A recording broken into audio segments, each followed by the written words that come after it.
Oke, mari kita langsung mulai penjelasan kali ini. Hari ini kita bakal membedah sesuatu yang benar-benar mengubah permainan untuk para developer, yaitu PyAgent. Kalau Anda udah mulai capek sama alat bantu coding yang seolah-olah mendikte cara kerja Anda, bersiaplah. Filosofi kertas kosong dari Py ini benar-benar bakal merevolusi cara kita berinteraksi dengan AI. Kita bakal jalan-jalan santai tapi bertahap hari ini. Mulai dari fondasi minimalis, lanjut ke pengaturan dan model, masuk ke prompt, skill dan konteks, eksplorasi ekstensi dan paket, lalu kita tutup dengan menguasai sesi Pi. Kita mulai dari tulang punggungnya, terus perlahan kita tambahin kekuatan super sampai asisten ini jadi milik Anda seutuhnya. Bagian pertama, fondasi minimalis. Nah, buat paham kenapa Pi ini penting banget, kita harus tahu satu masalah terbesar di dunia developer saat ini. Aplikasi yang kelewat berat.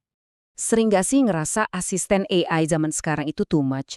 Penuh dengan pop-up yang maksa, to-do list bawaan yang gak bisa dimatiin, dan fitur-fitur yang jujur aja gak kita butuhin. Nah, Pi ini ibarat angin seger. Dia bener-bener ngasih kelegaan luar biasa karena konsepnya yang minimalis. Nol fitur paksaan, gak ada plan mode bawaan, gak ada sub-agen sejak awal. Dia bener-bener cuma kanvas kosong yang bereaksi sesuai perintah Anda. Saking minimalisnya, coba tebak, Pintoi ini pas diinstal cuma bawa 4 alat dasar. Ya, Anda nggak salah dengar, cuma 4. Ini bukti nyata kalau Pintoi emang serius ngasih Anda fondasi yang benar-benar bersih, supaya Anda bisa bangun fitur yang Anda mau dari titik ini. Lanjut ke bagian 2, pengaturan dan model. Percaya deh, bikin sistem ini hidup dan siap kerja itu cepet banget. Setupnya cuma butuh 3 langkah gampang. Pertama, install lewat terminal, terus login pakai kunci API yang Anda punya, misalnya dari Hugging Face atau Copilot, dan terakhir, tinggal pilih model favorit Anda. Mau pakai Minimax, DeepSeek, atau GLM, bebas. Kerennya lagi, nanti Anda bisa gonta-ganti model secepat kilat cuma dengan pencet Ctrl+P, efisien banget. Bahkan, fleksibilitasnya nggak cuma sampai situ. Anda bisa ngubah level mikir si AI secara on the fly. Cukup tekan Shift plus Tab, Anda bisa langsung naikin kemampuan mikirnya dari yang paling minimal sampai maksimal tanpa perlu ribet keluar dari sesi coding.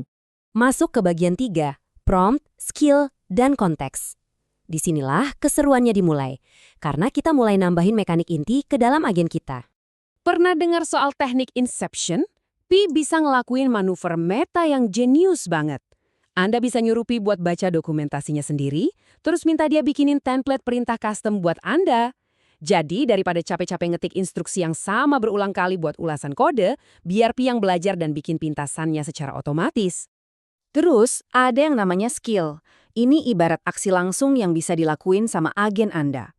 Skill ini otomatis dimuat dari direktori ruang kerja Anda, kayak folder .agents.skill. Karena sifatnya lokal, si AI jadi langsung tahu persis senjata apa aja yang lagi dia pegang dan siap dipakai. Nah, buat urusan jalanin perintah bash manual, Pi ngasih Anda kendali mutlak soal apa yang boleh diingat sama si AI. Kalau Anda pakai satu tanda seru, perintahnya bakal masuk ke ingatan AI. Tapi kalau pakai tanda seru ganda, perintahnya tetap jalan, tapi tanpa bikin penuh jendela konteks AI Anda. Super rapi. Sekarang, kita melangkah ke bagian 4, ekstensi dan paket. Waktunya bikin AI kita makin modular dan pastinya nambahin sistem keamanan. Singkatnya gini, ekstensi itu ngebantu Anda ngubah tampilan terminal atau perilaku dasar lewat script custom. Kalau paket, itu ibarat bundel raksasa dari komunitas yang isinya gabungan ekstensi, skill, dan prompt yang kerja bareng. Dengan 2 hal ini, Pi yang tadinya cuma terminal biasa bisa berubah jadi ekosistem yang super tanggur. Oh iya, ekstensi itu nggak melulu soal hal teknis yang kaku kok. Buat seru-seruan juga bisa. Misalnya, nyuruh API bikin tema warna-warni yang namanya gamis. Atau nampilin kutipan Einstein yang inspiratif setiap kali Anda buka sesi baru. Ini kan ruang kerja Anda, jadi bikinlah senyaman mungkin. Tapi tunggu dulu, ekstensi itu bukan sekedar buat estetika. Bayangin, gimana caranya kita mencegah agen AI yang bisa gerak sendiri ini supaya nggak sengaja ngapus seluruh proyek penting kita. Ini mimpi buruk banget buat developer. Solusinya jenius. Anda bisa suruh Pi buat bikin ekstensi penjaga perintah berbahaya. Ekstensi ini bakal bertindak sebagai pop-up peringatan wajib kalau si AI nekat nyoba ngejalanin perintah fatal, kayak rm -rf atau maksa push ke Git. Keamanan proyek ada di tangan Anda 100%. Terus, kalau Anda mulai kangen sama fitur-fitur kelas berat kayak yang ada di sistem sebelah, tenang aja. Anda tinggal install paket komunitas buat nambahin kekuatan super itu. Butuh fitur web search? Install web search. Mau nambahin sub agents? Gampang, pakai Pi Sub Agents. Anda cuma nambahin apa yang benar-benar Anda butuhin. Dan akhirnya kita sampai di bagian 5. Menguasai sesi Pay. Jujur aja, ini mungkin fitur paling overpowered dari seluruh setup minimalis ini. Karena semua percakapan tersimpan rapi banget di direktori lokal, Anda seolah punya mesin waktu. Kalau di tengah jalan obrolannya melenceng, Anda bisa pakai navigasi pohon buat mundur. Anda juga bisa nyabangin percakapan, gandain sesi, atau madatin jendela konteks kalau mulai penuh. Benar-benar fleksibel. Dan kenapa hal ini game changer banget? Karena sesi coding brilian yang baru aja Anda selesaikan bisa langsung diekspor ke antarmuka visual dan diunduh dalam bentuk file JSON-L.